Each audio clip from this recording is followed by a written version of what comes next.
নমস্কার, কেমন আছেন সবাই? আশা করি প্রত্যেকেই ভালো আছেন, সুস্থ আছেন। গল্পের ঠিকানা চ্যানেলের নতুন আরেকটি ব্লগে আপনাদের সকলকে স্বাগত জানাচ্ছি। আমি শিল্পা। বেলা 10টা মতো বাজে। এদিকে রান্নাবান্নার কাজকর্ম শুরু হয়ে গেছে। আর মা মাছ ভাজছিল, আর আমি পাশে মশলা বাটাবাটির কাজ করছিলাম। আগের দিন সন্ধ্যাবেলায় কি ভয়ানক বৃষ্টি হয়েছে তা তো আপনাদের দেখিয়েইছি। এছাড়াও এখন সকাল হলেও বেশ কালো অন্ধকার ঘন মেঘ করে আছে। খবরে দেখলাম আবহাওয়া দপ্তর থেকে জানানো হয়েছে এখন 2-3 দিন এইরকমই ওয়েদার থাকবে। তাই বাইরের কাজগুলো করে নিয়ে আগে রান্নার কাজটা শেষেই করা হচ্ছে। বাকি সব পদগুলো রান্না হয়েই গেছে, শুধু এই মাছটা রান্না করলেই কমপ্লিট। আর ওদিকে আজ সকালবেলায় আমার বাবা এসে নিয়ে গেছে নির্ণয়কে, তাই মনে আজকে খুব একা হয়ে পড়েছে। তাই ওর সঙ্গী আজ ট্যাব, ও বসে বসে ট্যাব দেখছে, আমরা আমাদের কাজ করছি। স্নান কমপ্লিট হয়ে গেছে আমার। আর সৌমেন গেছে বর্ধমানে, ওর ওখানে কিছু কাজ আছে, তারপর সেগুলো মিটিয়ে ফিরলেই একসাথে খাওয়া দাওয়া করব। চলুন, ও ফিরে গেছে, আমাদের খাওয়া দাওয়া কাজকর্ম সব কমপ্লিট। তারপর হঠাৎ করে ও এসে বলল, চলো আজ তোমার মামার বাড়ি থেকে ঘুরে আসি। আমার যে শুনে কি আনন্দ হলো বোঝাতে পারবো না, কারণ মামার বাড়ি গেছি আজ থেকে প্রায় 7-8 বছর আগে। এরপর আর যাওয়ার সময়ই হয়নি। করোনার সময় আমার দিদাও মারা গেছে, সেই সময়ও যেতে পারিনি, ছিলাম এখানে মধ্যপ্রদেশে। তো সেই সময় শুধু ফোনেই দেখেছিলাম। তো যাই হোক, তারপর থেকে সেই মামার বাড়ি যাব করে আর যাওয়ার সময় হয়ে ওঠেনি। তো সেই জন্য আজ বেরিয়ে পড়লাম। চলুন এখন সোজা যাব আমার বাপের বাড়ি। এই অল্প দূরেরই রাস্তা। এখান থেকে আমার মা বাবাকে তুলে নেব। আর নির্ণয়ও সকালে এসেছিল, তো নির্ণয়কেও নিয়ে যায়। নির্ণয় অনেক ছোটোবেলায় একবার গিয়েছিল আমার মামার বাড়ি, তখন আমার দাদার বিয়ে ছিল। তো তখন তো খুবই ছোট ছিল, 7-8 বছর আগে নির্ণয়, ওই তখন বয়স 1 বছর কি 1.5 বছর। তো সেই জন্য ওকেও নিয়ে যাব, ও একটু দেখে আসুক মায়ের মামার বাড়ি। আর মনা তো এখন খুবই ছোট, জানি কিছু মনে থাকবে না, তবুও যাক, ঘুরে আসুক, এই আর কি। সবার একটু ভালোবাসা আদর এগুলো নিয়ে আসুক। তো এই দেখুন, এখানে মা বাবা নির্ণয় আর আমার বোন দাঁড়িয়ে আছে। চলুন এখান থেকে গাড়িটা ঘুরিয়ে নেওয়া হোক। এই যে এই বাড়িটি দেখছেন, এই বাড়িটি আমার কাকুর বাড়ি। তো যাই হোক, পরের দিন যখন আসবো এখানে, সেদিন আপনাদেরকে ঘুরিয়ে আনবো। চলুন এখন যেখানে যাচ্ছি সেদিকেই যাওয়া যাক।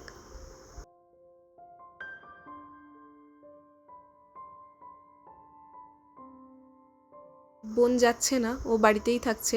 আজকে আবার আমরা রিটার্নও করে যাব রাত্রের দিকে, সেজন্য ও থেকে গেল।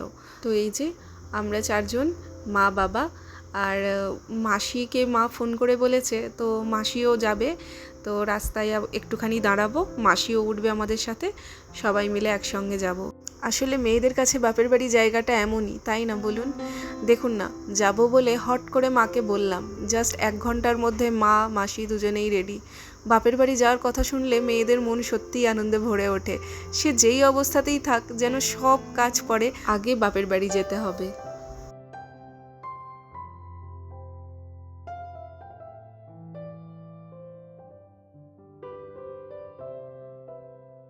যেই রাস্তা দিয়ে মামার বাড়ি যাব, সেই একই রাস্তাতেই পড়ে আমার মাসির বাড়ি।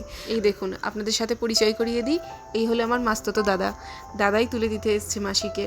মাসি আর আমার ভাইঝি, মানে এই যে এই দাদার মেয়ে, ওর নাম আত্রেয়ী। ওরা দুজনে আমাদের সঙ্গেও যোগদান করলো। চলুন এবার সবাই মিলে পাড়ি দেবো এখন আমার মামার বাড়ির উদ্দেশ্যে। এই যে এই কিউটিটাকে দেখছেন, এর নাম আত্রেয়ী। খুব মিষ্টি মেয়ে। যতক্ষণ আমাদের সঙ্গে গাড়িতে গেছে ততক্ষণ বকবক করতে করতে গেছে, একদম বোর হতে দেয়নি কাউকে।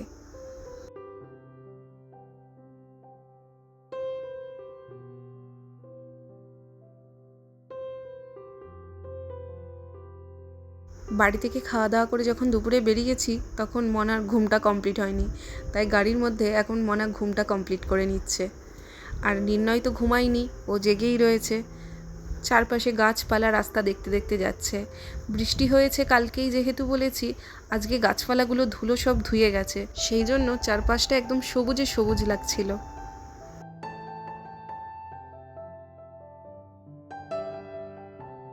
প্রায় 45 মিনিট কি 1 ঘন্টার পথ অতিক্রম করে চলে এসেছি। অবশেষে যাচ্ছি সেই মামার বাড়ির পথে। চলুন আপনাদের একটা খুব সুন্দর জিনিস দেখাই। এই যে দেখতে পাচ্ছেন গরুর গাড়ি, এখনও আমার মামার বাড়ির এদিকে দেখা যায় সেই গরুর গাড়ি। অনেক কিছুই বদলে গেছে, অনেক কিছুই পাল্টে গেছে। ওই দু একটা জিনিস যেগুলো দেখলে বুঝতে পারছি যে হ্যাঁ, এই জিনিসগুলো আগে ওখানেই ছিল। যেমন ওই দূরে কালো বাড়িটি দেখতে পাচ্ছেন, মাটির বাড়িটি, ওই বাড়িটি আমি যখন থেকে ছোট তখন থেকেই দেখছি সেই একই অবস্থায় রয়েছে। তো চলুন এই দিকের রাস্তা ধরবো, একদম গ্রামের রাস্তা, সোজা এবার গিয়ে পৌঁছাবো মামার বাড়ি।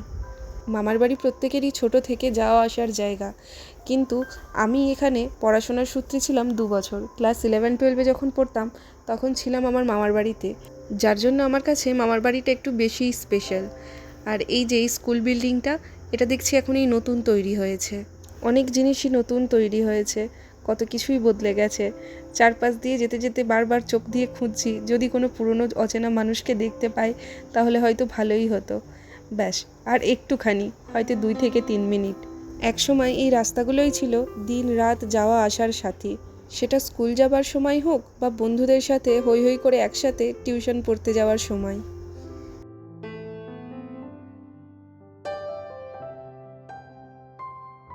এই যে ডান দিকের এটি দেখছেন, এটি হচ্ছে মামাদের গ্রামের বড় বারোয়ারিতলা। এখানে পুজো হয়, এছাড়াও শিবের গাজন হয় খুব ধুমধাম করে।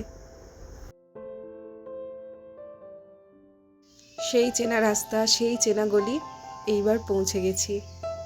এই যে নেমে পড়েছি সবাই মিলে, বেশ মেঘমেঘ করেই আছে সকাল থেকে।